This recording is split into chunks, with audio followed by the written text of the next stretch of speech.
रहमान भाई, आज आपने डोर टू डोर जो कैंपेन किया, इसका रिस्पॉन्स आपको कैसा मिला? अल्हम्दुलिल्लाह। आज मैंने सलामताबाद और नोमानी नगर इस दो महलों में जो डोर टू डोर कैंपेनिंग किया हो, तो इसका रिस्पॉन्स अल्हम्दुलिल्लाह बहुत ही अच्छा मिला है। मैंने आवाम के दिल से जो बात निकलना चाहती है वो गौर किया। आवाम चाहती है कि बदलाव हो, कुछ पढ़े लिखे तालीम याफ्ता नौजवान लोग सियासत में आए, ये आवाम खुद चाहती है। तो इसी बिना पर हम हर घर जाकर वोट के लिए लोगों से कहा कि आप हमें वोट करें।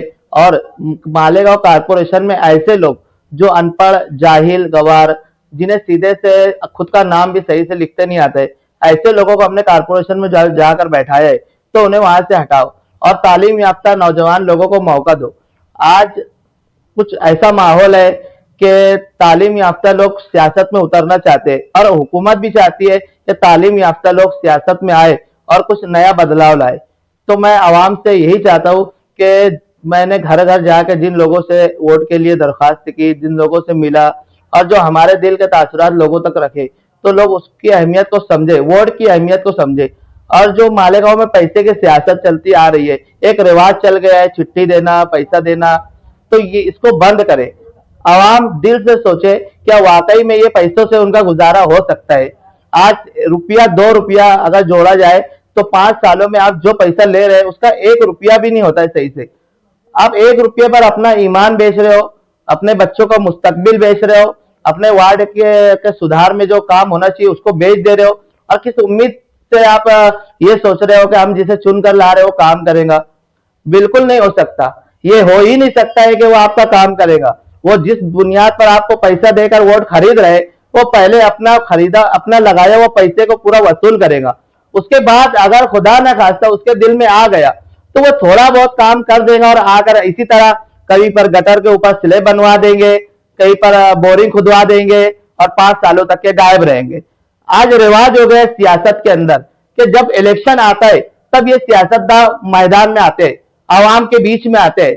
हम वो नहीं है, हम तालीम याफ्ता लोग, हमने कितनी मुश्किल से बचपन से आज तक कैसे तालीम हासिल की, क्या परेशानी आई, क्या दुश्वारी आई तालीम हासिल करने में, हमें रोजगार में क्या दिक्कतें आ रही है, ये हमने फेस किया है, ये हमने खुद देखा है। मेरे जैसे ऐसे कई नौजवान लोग हैं जो तालीम याफ्ता है, पढ़े लिखे हैं, जिन्हें कोई टीचर का कोर्स किया हुआ है, कोई मेडिकल का कोर्स किया हुआ है, कोई बीए है, कोई बीकॉम है। हर एक फील्ड में, हर एक फैकल्टी में लोग पढ़े लिखे तालीम याफ्ता लोग मालेगांव में मौजूद है। लेकिन उन लोगों के लिए कोई रोजगार के लिए कुछ मौके है क्या? सोच कर देखो। आज तालीम याफ्ता लोग लूम का रोजगार से जुड़े हुए 12-12 घंटा गधों की तरह काम कर रहे, सिर्फ और सिर्फ अपने आप को और अपने जिस्म को एक मुसीबत और अजियत में डाल रहे। अगर वाकई में उनके लिए हम जॉब और कुछ रोजगार के लिए मौके लाते तो 8 घंटा वो एक सुकून माहौल में जॉब करते, ड्यूटी करते और उनका घर भी एक बेहतर तरीके से चलता। कभी किसी ने ये चीज सोचा है मालेगांव में? नहीं सोचा है। बस यही चाहते हैं कि हमारा लीडर एक हो, हमारा लीडर एक हो। अरे कौन सा एक लीडर? उस लीडर के सामने जाकर देखो, क्या उनके घर के बच्चे लूम चलाते हैं? क्या उनके घर के बच्चे लोग रोड पे गाड़ी लगाते हैं? नहीं, उनके घर के बच्चे गाड़ियों में घूमते हैं, ऐश आराम की जिंदगी गुजारते हैं, बड़ी बड़ी कॉलेजों में पढ़ते हैं।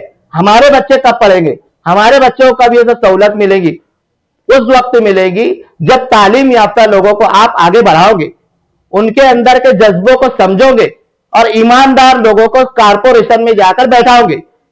कारपोरेशन के जरिए से प्राइमरी स्कूलों का निजाम दुरुस्त किया जा सकता है, लेकिन आज उल्टा हो रहा है। जितनी प्राइमरी स्कूलें सब बंद हो रही है।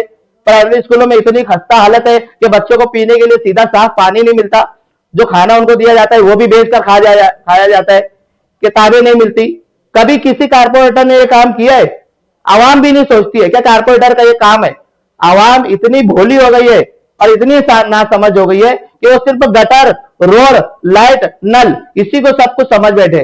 वो समझते हैं एक कारपोरेटर का इतना ही काम है कि रोड बनवा दे, हमारी गटर साफ करवा दे, नल में पानी वक्त पे आ जाए और लाइट जल जाए।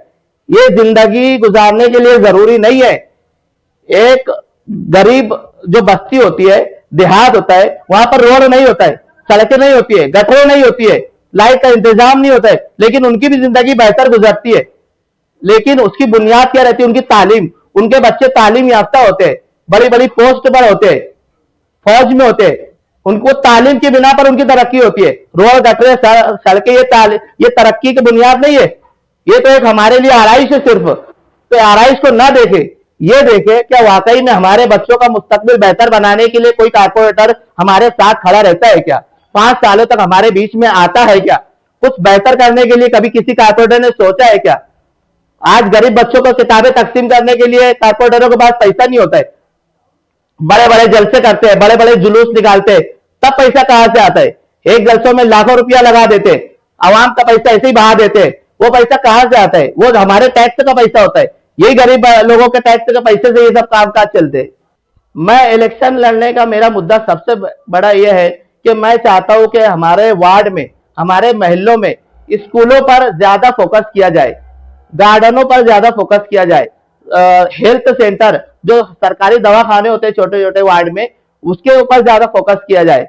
और ऐसे लोग जो लोग किसी वजीफे के लिए मोहताज होते हैं, या बेवा लोग, बच्चे, हैंडीकैप, इन लोगों के लिए जो सरकारी स्कीमें आती है, वो सरकारी स्कीमों में इनकी मदद की जाए और कारपोरेशन से मिलने वाला पूरा पूरा फायदा इन लोगों तक पहुंचाया जाए। कारपोरेशन से जो फंड पास होता है, जो फंड जिस चीज के लिए पास है, ईमानदारी से उसका उसमें इस्तेमाल किया जाए और आवाम के साथ धोखा ना किया जाए। हम यही चाहते हैं कि हम अगर जीत कर आते हैं तो इंशाअल्लाह वार्ड के अंदर गार्डन बनवाएंगे, प्राइमरी स्कूल का निजाम सही करेंगे, सड़कों को बेहतरीन बनाने की कोशिश करेंगे। मैं वार्ड की आवाम से ये अपील करता हूँ कि 15 जनवरी को होने वाले कारपोरेशन इलेक्शन में मेरी निशानी है पंखा बटन नंबर 3 वार्ड नंबर 17 से। इसमें आप लोग मुझे भारी अक्सरियत से वोट दें और कामयाब करें। मैं इस बुनियाद पर आप लोगों से वोट चाहता हूं कि मैं एक तालीम याफ्ता पढ़े लिखा हूं और अपाहिज हूं, हैंडीकैप हूं, जिसे लोग लंगड़ा लूला कहते हैं, वो होने के बावजूद भी आज मैं सियासत में सिर्फ और सिर्फ एक तालीम की बुनियाद पर आगे बढ़ना चाहता हूं।